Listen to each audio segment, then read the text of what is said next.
for a slide. Basically, I'm saying either way, we bout to slide. We can't let this one slide.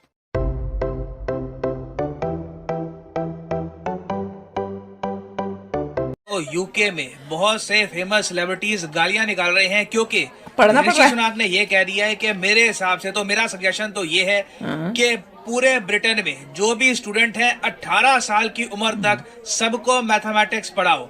ये होता है Indian को लाओ। इस पर बहुत से आर्टिकल्स पब्लिश हुए रो रहे हैं हैं। इंडिया में, यूके में, हर जगह। Rishi Very Sunak wants all peoples to study math at the age of 18 और इस पर यूके के कई एक्टर्स सेलिब्रिटीज ने कुछ ऐसे रिस्पॉन्स किया है। एक छोटी सी वो तो वैसे अनपढ़ होते हैं। यहाँ पे मैं चाहता हूँ ये आप देखें।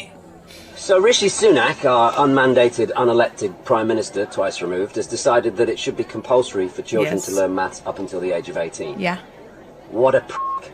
अच्छा, What about देखिए रहा तुम्हारी arts नॉलेज and जो बोल रहा है। humanities and fostering this country's amazing reputation for creativity and self-expression? He didn't stop for What about that. उन्होंने What कहा about कि the math kids who करो don't want साथ to do में। maths? I hated maths. I dropped maths as soon as I could. देखो। And I've never needed it other than the skill set I acquired at the age of 12. अच्छा, But no, Rishi Sunak wants a fucking drone army of data entering robots.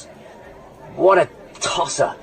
अब पूरी video में Failure चला नहीं था। पाया यहाँ पर क्योंकि काफी इन्होंने बाद में अभद्र शब्द भी इस्तेमाल किए हैं ऋषि सुनाक के लिए और ऐसी बहुत That सारी is वीडियोस हैं जहाँ पर ये actor है। ब्रिटेन के सेलिब्रिटीज, ये actor छोटे भी बड़े नहीं लग रहा मुझे सेलिब्रिटीज तो। ये Hollywood की movies में भी आलोचना आता है। कर रहे आता हैं है, इस मुझे निर्णय पता की भी क्योंकि बाय द वे मैं यहाँ पर ये बता दूं अभी ऐसे। कुछ इस पर लॉ इम्प्लीमेंट हुआ नहीं है। ऋषि सुनाक ने बस कहा है कि एज ए प्राइम मिनिस्टर मैं ये अपने देश में एनफोर्स करना चाहता हूँ Very nice. कि 18 साल की आयु तक यूनिवर्सिटी में दाखिले से पहले एटलीस्ट सारे जो इनके स्टूडेंट हैं यूके में ये मैथमेटिक्स पढ़े। अब जैसे आपने सुना यहाँ पे जो एक्टर जो काफी हद तक गुस्सा थे ऋषि सुनाक से, ये यहाँ पर कह रहे हैं कि आर्ट्स का क्या हुआ, ह्यूमैनिटीज का क्या हुआ, हम मना सारे थोड़ी कोई डेटा किया। साइंटिस्ट बन जाए, रोबोट्स बनाए, ये ऐसे तो सही नहीं है वगैरह। और बहुत से लोग हैं यूके में जो आज के समय कह रहे हैं कि ये आइडिया खराब है, यूके को ये इम्प्लीमेंट नहीं करना चाहिए क्योंकि एक बार को आप इवन इंडिया में देखोगे ना, इंडिया में भी आप सोच कर देखो तो 18 साल तक मैथ्स पढ़ना कंपलसरी नहीं है। हमारे यहाँ अगर आप देखो, अगर आप 16 साल की भी एज के बाद आप 8th के बाद आपकी मर्जी है तो मैथ्स आपका ड्रॉप हो जाएगा। बिना मैथ्स के 8th नहीं होता, ये कंटिन्यू कर 10th सकते के बाद, हैं। 11th 12th। यूके में कई लोग कह रहे हैं कि जिस तरीके से आप कह लो स्टीरियोटाइप बना हुआ है कि इंडिया में जो पेरेंट्स हैं वो अपने बच्चों को मैथ्स की तरफ पुश करते हैं कि मैथ्स पढ़ो, इसी से बनोगे इंजीनियर, इसी से बनोगे साइंटिस्ट, अच्छी नौकरी लगेगी, कल को भविष्य उज्जवल होगा।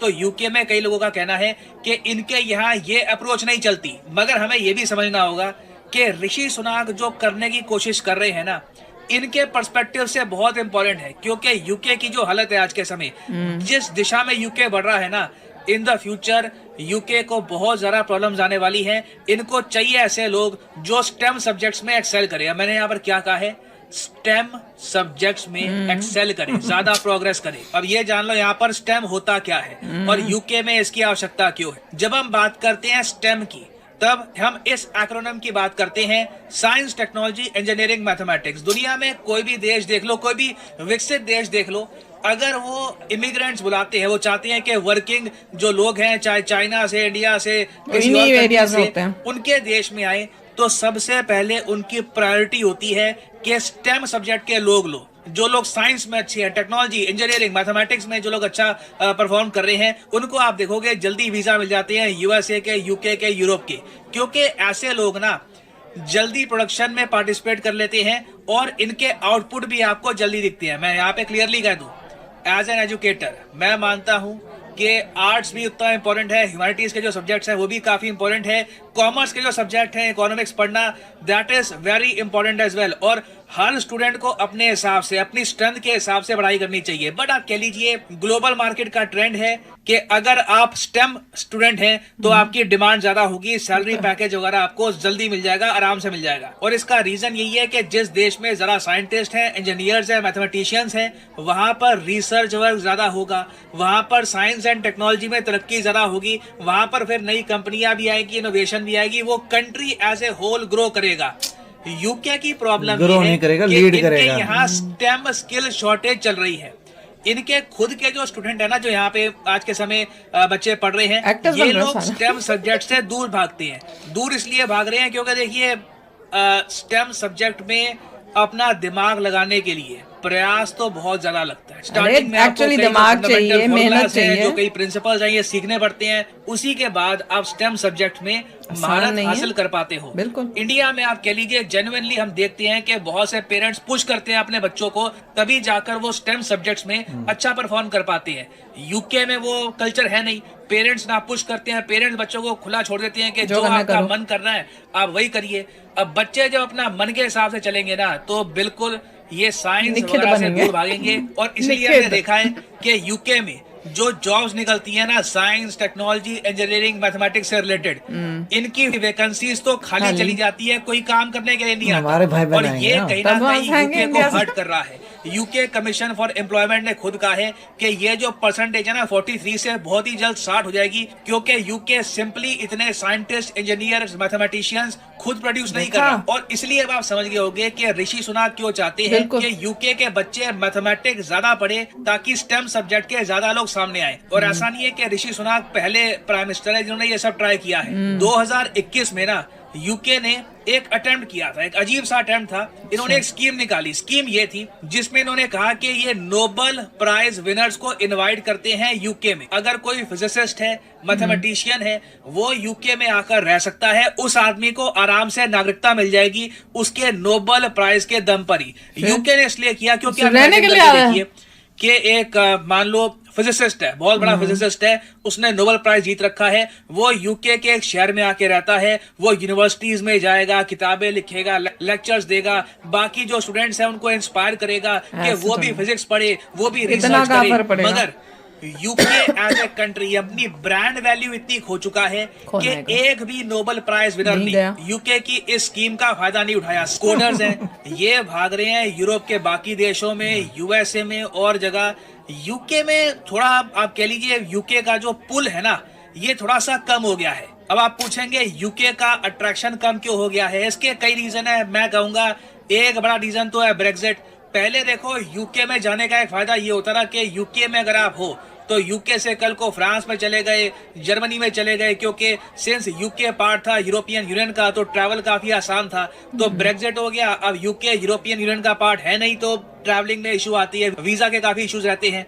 उसके अलावा देखो एक बहुत ही बड़ा एस्पेक्ट ये भी है कि यूके की इकोनॉमी खुद लगातार नेगेटिव ग्रोथ रेट दर्ज कर रही है। हालांकि मैं ये कहूंगा कि जो काम लिज ट्रस ने कर दिया था अपने टेन्योर में, ऋषि सुनाक ने कंपैरेटिवली उससे बेहतर काम किया है। मगर तब भी हम देख रहे हैं कि लगातार यूके की इकोनॉमी की जो रिपोर्ट्स है ये नेगेटिव ही आती जा रही है। लॉन्ग टर्म में यूके की इकोनॉमी ऊपर नहीं, धीरे धीरे नीचे ही जाती रहेगी। और अगर यूके को कहीं ना कहीं अपनी इंपॉर्टेंस दुनिया में बनाकर रखनी है तो इन्हें साइंस एंड टेक्नोलॉजी पे काम करना होगा। नहीं तो उसके अलावा आप सोच कर देखो बेचारा कर तो रहा है, जो है देख लो इसका क्या कॉन्ट्रीब्यूशन है दुनिया में। क्या यहाँ पर गेहूं उगता है?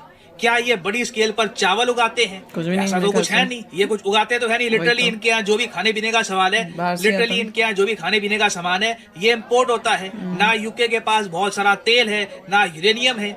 घूम फिर के यूके ने अगर डोमिनेट किया है पिछले 300-400 सालों में, उसका बहुत ही बड़ा रीजन ये था कि इन्होंने कमाल के थिंकर, मैथमेटिशियंस, ऐसे इनोवेटर्स निकाले जिन्होंने ऐसी इनोवेशन करी। अच्छा, मुझे लगा इंडिया का पैसे से चल रहा है। दुनिया भर में डोमिनेट किया, दुनिया भर की मेजर इकोनॉमीज को कंट्रोल कर दिया अपने हिसाब से। मगर अब सिंस वो पीढ़ी रही नहीं है, जो नई पीढ़ी है वो थोड़ा सा रिलैक्स होना चाहती है, तो अब लग रहा है कि यूके का आने वाला समय उतना ग्लोरियस नहीं होगा जितना पहले होता था। अब इसके कंपैरिजन में आप अगर इंडिया देखो, इंडिया में स्टेम सब्जेक्ट शाइन कर रहा है। एक तो बड़ी आबादी है, बड़ी आबादी के अलावा ये बात आप सबके सामने, इट इज ओपन। हमारे यहाँ पेरेंट्स लगातार पुश करते हैं बच्चे को, बीटेक कर ले बेटे, इंजीनियर बन जा, कहीं ना कहीं जॉब लग जाएगी। आप देखोगे इवन वुमेन जो है हमारे देश में, देखो यूके में तो हालत इतनी खराब है, विमेन मैन दोनों परफॉर्म नहीं कर रहे। हमारे देश में आप देखोगे विमेन भी बहुत ही ज्यादा बड़ी पार्टिसिपेशन रख रही है स्टेम सब्जेक्ट्स में। और काफी हद तक आप कहोगे इंजीनियर्स, कोडर्स, उसके अलावा मैथमेटिशियंस प्रोड्यूस करने के मामले में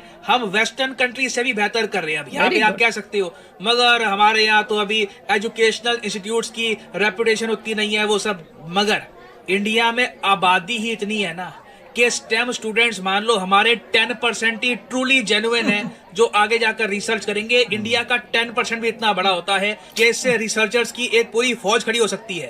तो इंडिया जहाँ पर काफी अच्छा परफॉर्म कर रहा है, यूके में प्रॉब्लम्स है। और अगर आपको समझना है ना कि यहाँ पे हो क्या रहा है, तो एक बहुत ही फेमस ऑथर है माइकल हॉफ, इनकी एक कोट है, उससे हम समझ सकते हैं कि यूके और इंडिया अपनी अपनी तरफ से कहाँ पे हैं। ये आपके सामने बहुत अच्छी कोट है, hard times create strong man. कठिन समय आता है, कठिन समय बनाता है मजबूत लोग, क्योंकि समय कठिन है, प्रॉब्लम है आपके सामने, आप खुद मजबूत हो जाओगे, सर्वाइवल आपको मजबूत कर देगा। और एक बार जब आप मजबूत हो जाओगे, जब आप स्ट्रांग हो जाओगे, जब एक कंट्री में लोग स्ट्रांग हो जाएंगे, तो वो लोग क्रिएट करेंगे, वो लोग बनाएंगे गुड टाइम्स, वो अच्छे दिन बनाएंगे आपके। और फिर अच्छे दिन जब आएंगे, उसके बाद एक साइकिल होती है, जब ज्यादा कंफर्ट हो जाता है, ज्यादा आराम हो जाता है, तब उसके बाद साइकिल चलता है कि उससे प्रोड्यूस होते हैं वीक मैन, मतलब कि कमजोर कम्युनिटी, कमजोर सोसाइटी सामने आती है। और उसके बाद वो कमजोर सोसाइटी बनाती है, बहुत सारे हार्ड टाइम्स, मुश्किल समय बनाती है वो कमजोर सोसाइटी। तो इंडिया कह लो यहाँ हार्ड टाइम्स क्रिएट स्ट्रॉन्ग। ये जो पार्ट है ना कोड का, यहाँ पे आपको यूके मिलेगा, इंडिया आपको मिलेगा अभी एरिया के आसपास। हमारे कई जनरेशन में बहुत कम पैसे में गुजारा किया है, देखा है कि हमारे यहाँ लोग पाई जोड़ के धीरे धीरे सब लोगों ने काम करके पैसा वापस लाकर धीरे धीरे अपना जो लिविंग स्टैंडर्ड है इम्प्रूव कर रहे हैं। बाहर के देशों में उनके पास सब कुछ एक्सेस में है, सब कुछ अपार है, आराम से नौकरियां मिल रही हैं, सैलरीज बहुत सारी है, सब कुछ उनको कंफर्टेबली आराम से मिल रहा है। और कहीं ना कहीं इतने कंफर्ट, इतने आराम से अब वहां पर प्रोड्यूस हो रही है एक वीक कम्युनिटी। और ये वीक कम्युनिटी बहुत ही जल्द वेस्टर्न सोसाइटी में, एटलीस्ट इंग्लैंड में तो मैं कहूंगा, बहुत ज्यादा हार्ड टाइम्स लेकर आएगी। और ये इंडिया 1 पे है, यूएसए 2 पे है, ये और यूके 3 और 4 पे है। कल को मान लीजिए आगे हम तरक्की करेंगे, 2050 का इंडिया तो हम इमेजिन नहीं कर सकते कि जो आज का इंडिया उससे कितना डिफरेंट होगा। We will be a much stronger economy, ज्यादा अमीर लोग होंगे, मोस्ट प्रोबेबली हमारे जो शहर हैं उनकी बिल्कुल शक्ल बदल चुकी होगी। उस टाइम आप देखोगे हमारे यहाँ भी फिर कमजोर लोग आएंगे, हमारे यहाँ भी ऐसे आएंगे बच्चे जो कहेंगे पढ़ने नहीं है, बहुत ज्यादा मेहनत लगती है इसमें। इंडिया में गरीबों के बच्चे ज्यादा पढ़ रहे हैं, से कोशिश मारी, ठीक है। उन्होंने बोला कि मेरे हिसाब से देखो यही करना पड़ेगा, बाकी और कुछ मुझे रास्ता दिखता नहीं है, ठीक है। कंट्री की जो इमेज है एज ए ग्लोबल इकोनॉमी, ये नोज डाइव कर चुकी है। नोबल लॉरिएट्स यहाँ पर आना नहीं चाहते, जो स्टूडेंट्स हैं, जो हाई वैल्यू स्टूडेंट्स हैं, जो रिसर्च करते हैं, वो जा रहे हैं यूएस में और देशों में जा रहे हैं। ब्रेक्जिट वैसे ही हो चुका है, तो यही करना पड़ेगा, खुद हमें अपने बच्चों को पुश करना होगा, और वो करना भी आसान नहीं होगा। गारंटी देके कह सकता हूँ, ऋषि सुनाक का जो ये प्रपोजल है ना, ये मोस्ट प्रोबेबली इंप्लीमेंट नहीं हो पाएगा। यूके के लोग इसको रिजेक्ट कर देंगे, कहेंगे कि क्या बात कर रहे हो, हम डेमोक्रेसी है, हमारे पास आजादी है। और इवेंचुअली जो ये साइकिल है ना, ये कंप्लीट होगी ही होगी। ये इतिहास में ऑलमोस्ट हर कंट्री के साथ होता है, हर सिविलाइजेशन के साथ होता है, कोई ये साइकिल तोड़ नहीं पाता। तो मैं उम्मीद करता हूं कि अब यहाँ पे आपका जो पर्सपेक्टिव है ये ब्रॉडन हुआ होगा, आप समझ पाए होंगे कि ऋषि सुनाक क्या करने की कोशिश कर रहे थे और क्यों यूके के लोग इस आइडिया के अगेंस्ट हैं। और फाइनली वैसे मैं यहाँ पे आपसे क्वेश्चन पूछूंगा कि आपके हिसाब से क्या आप मानते हैं कि ऋषि सुनाक की अप्रोच सही है, या फिर आप मानते हैं कि नहीं, जो लोग इनकी आलोचना कर रहे हैं वो सही है, वो लोग सही बात कर रहे हैं? लिखिएगा इसके बारे में कमेंट सेक्शन में।